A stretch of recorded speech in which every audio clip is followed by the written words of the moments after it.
Hey, hi, hello dear friends. Welcome to Roshan's English World.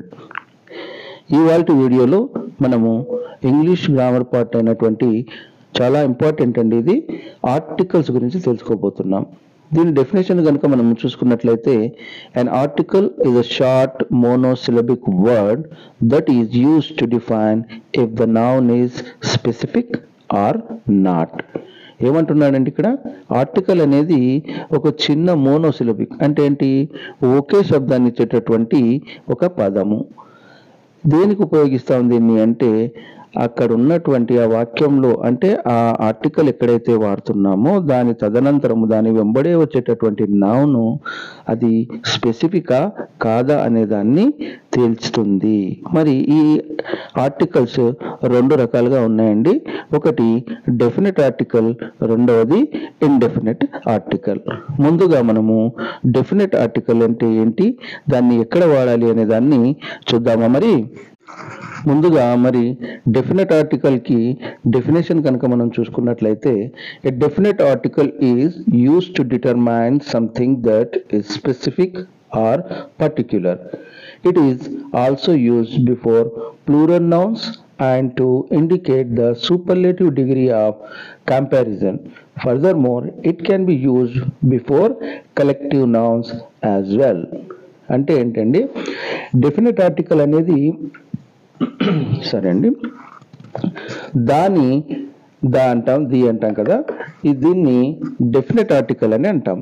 మరి ఈ definite ఆర్టికల్ని ఎక్కడ వాడాలి, దీన్ని ఎక్కడ వాడతామంటే మనము ప్లూరల్ నౌన్స్కి మరియు సూపర్లేటివ్ డిగ్రీస్కి.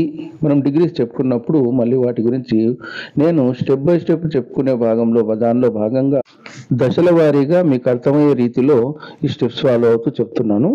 మనము ఈ ప్లూరల్ నౌన్స్కి మరియు సూపర్లేటివ్ డిగ్రీస్కి మరి దాని తర్వాత మనకు ఉన్నటువంటి కలెక్టివ్ నౌన్స్కి ముందు ఈ ద అనేటటువంటి ఆర్టికల్ని మనం వాడడం జరుగుతుంది. వాటిని ఇప్పుడు మనము కొన్ని ఎగ్జాంపుల్స్ ద్వారా అర్థం చేసుకునే ప్రయత్నం చేద్దాం.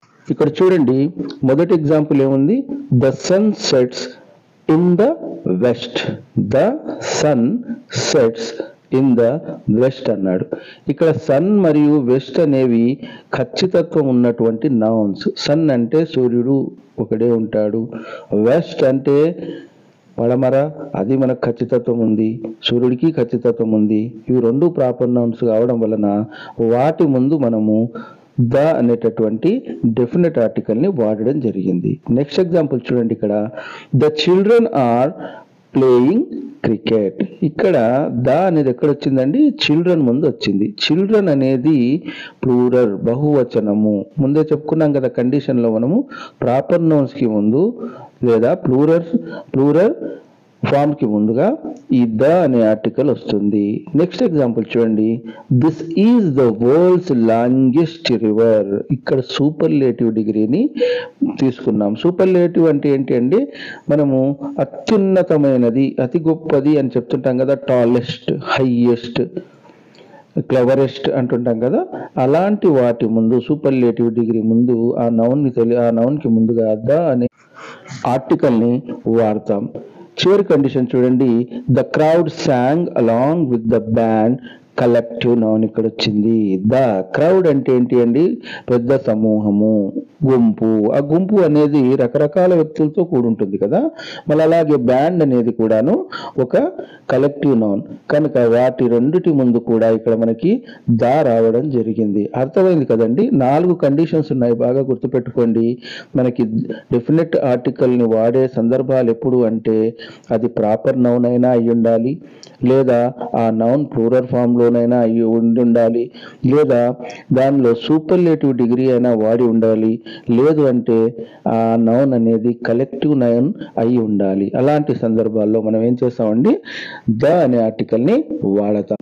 మరి సెకండ్ టైప్ ఆఫ్ ఆర్టికల్స్ లో రెండు ఉన్నాయండి. ఇక్కడ ఏ మరియు యాన్ అనే రెండు ఆర్టికల్స్ ని ఇండిఫినిట్ ఆర్టికల్స్ అని అంటారు.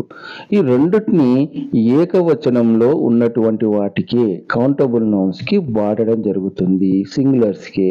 మరి సింగులర్స్ లోనే ఉన్న రెండు ఎందుకు ఉన్నాయి? ఏ అనేది సింగులర్ నే చూపిస్తుంది, యాన్ అనేది సింగులర్ నే చూపిస్తే రెండు ఎందుకు ఆర్టికల్స్ అంటే, యాన్ అనేది ఓవెల్ సౌండ్తో ఉచ్చరించబడేటటువంటి వర్డ్స్కి ముందు యాన్ అనే ఆర్టికల్ని మనము వాడతాము. చూడండి, ఇప్పుడు మనం ముందు ఎగ్జాంపుల్ చూసుకుందాం. ముందుగా డెఫినేషన్ చూడండి. The articles an and an are termed as indefinite articles. An indefinite article, as the name suggests, is used to indicate something that is not definite or specific. It can also be used before singular nouns. చూసారా ఇక్కడ ఏమంటున్నాడు? అది definite, ఖచ్చితత్వం లేనటువంటిది. అతను ఒక బాలుడు. ఎవరతను? ఒక బాలుడు. ఏ బాలుడు అంటే ఎవరో ఒక బాలుడు. అది ఒక పెన్ను, అది ఒక పెన్ను, ఎన్నో పెన్నులు ఉంటాయి అందులో, అది ఒక పెన్ను. ఇది ఒక గొడుగు, ఎన్నో గొడుగుల్లో ఇది ఒక గొడుగు. అక్కడ ఖచ్చితత్వం అనేది లేదు కనుక వాటికి మనము ఒక అనే అర్థాన్ని, పదాన్ని వాడతాం. అలాగే ఇంగ్లీష్లో ఏ లేదా యాన్ అనేవి వాడతాం. యాన్ అనేది వాడాలంటే ఇక్కడ నెక్స్ట్ చెప్పుకుందాం. చూడండి ఏముంది? An is use before singular nouns that start with vowel sound. ఇక్కడ జాగ్రత్తగా గుర్తుపెట్టుకోండి ఫ్రెండ్స్, ఎందుకంటే ఇంటర్మీడియట్ లెవెల్లో పిల్లలు చాలా మంది, నేను అబ్జర్వ్ చేసిన దానిలో, ఈ ఏ యాన్ అనేది మనకు సులువుగా అనిపిస్తుంది, ఒక అని కనిపిస్తూనే వాళ్ళు ఏ అని పెట్టేస్తూ ఉంటారు. కానీ ఈ యాన్ అనేది ఓవెల్ సౌండ్ రావాలి, రాయబడి ఉండడం కాదు. అక్కడ రిటర్న్ ఉండొచ్చు కానీ అది ఎలా ఉచ్చరించబడుతుంది అనేది చాలా ఇంపార్టెంట్. నేను మీకు ఒమిషన్స్ లో చెప్తాను ఎక్కడ ఇబ్బంది అవుతుంది అనేది. ముందుగా చూడండి, ఇది కండిషన్ ఏంటి? యాన్ అనేటటువంటి ఇండెఫినిట్ ఆర్టికల్ ఎక్కడొస్తుంది అంటే ఓవెల్ సౌండ్తో ఉచ్చరించబడే పదాలకి ముందు ఉచ్చరించబడే. Right friends?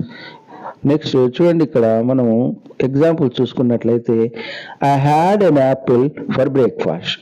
I had an apple. An apple, AEIOUలు ఓవెల్స్ కదండి. ఇక్కడ యాపిల్లో ఏ అనేది వచ్చింది కనుక దాని ఎదురుగా అన్ అనేటటువంటి ఆర్టికల్ని వాడడం జరిగింది.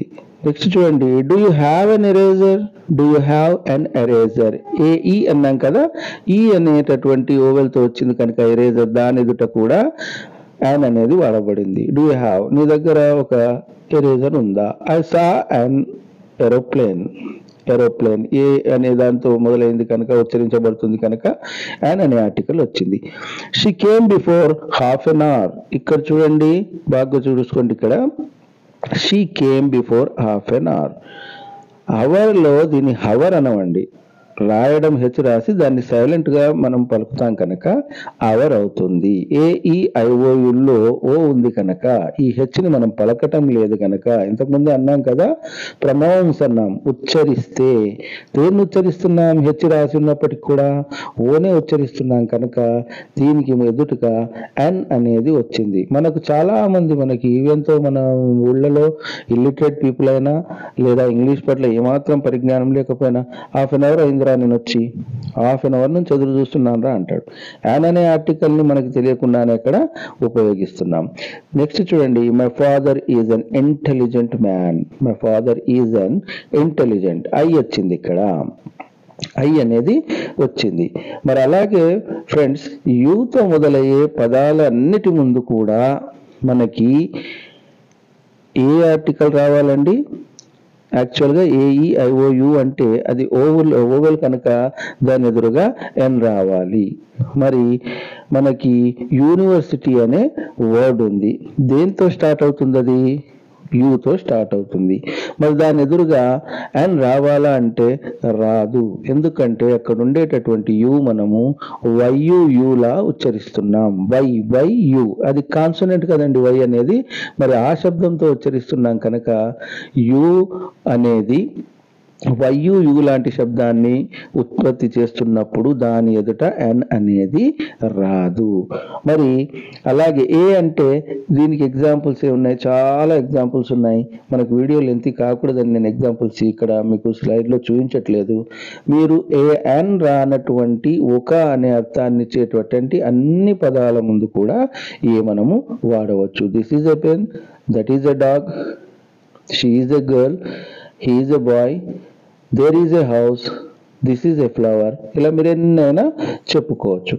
ఇప్పుడు ఈ ఆర్టికల్స్ అత్యంత ముఖ్యమైనది ఏంటి అంటే ఆర్టికల్ని వాడడం ఎంత ముఖ్యమో మనం ఏం చేస్తుంటామంటే కొన్నిసార్లు అనవసరమైన చోట అంటే ఎక్కడైతే ఆర్టికల్ రాకూడదో అక్కడ కూడా మనం ఆర్టికల్ని వాడేస్తూ ఉంటాం.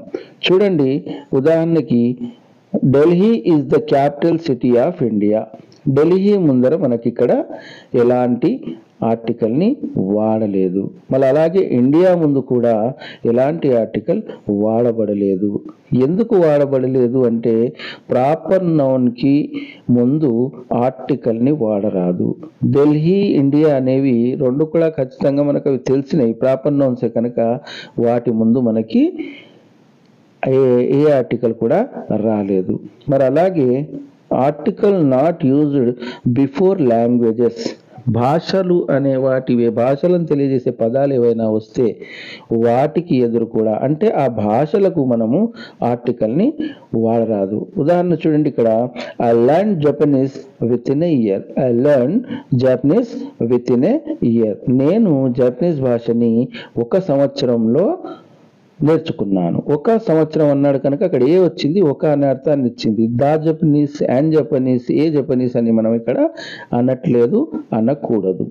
Before a common noun used in its commonest sense. ఇక్కడ చూడండి, and is used to make many types of machinery.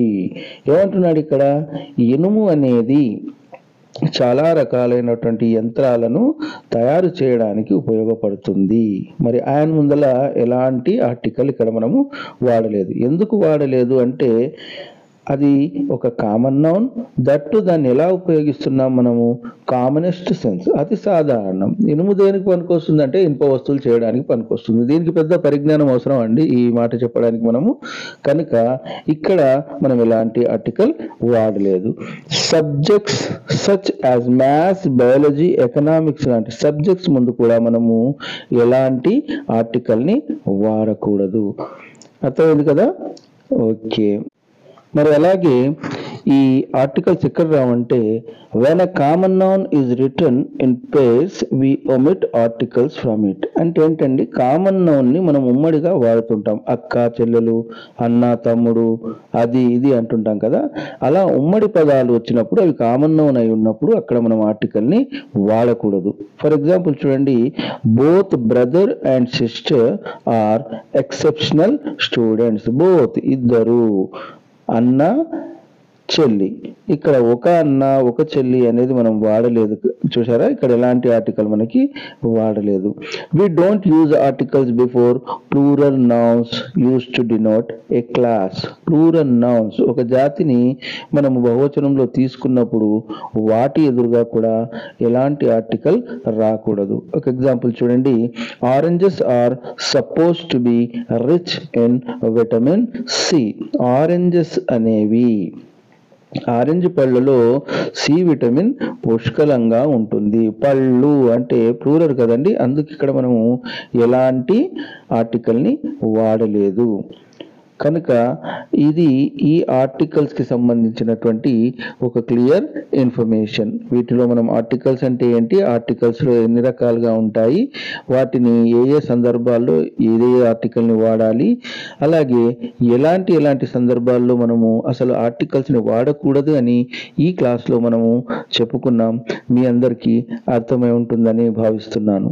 మరి మన నెక్స్ట్ టాపిక్లో మనము మరో గ్రామర్ పాయింట్తో మళ్ళీ కలుద్దాం. మరి అంతవరకు సెలవు.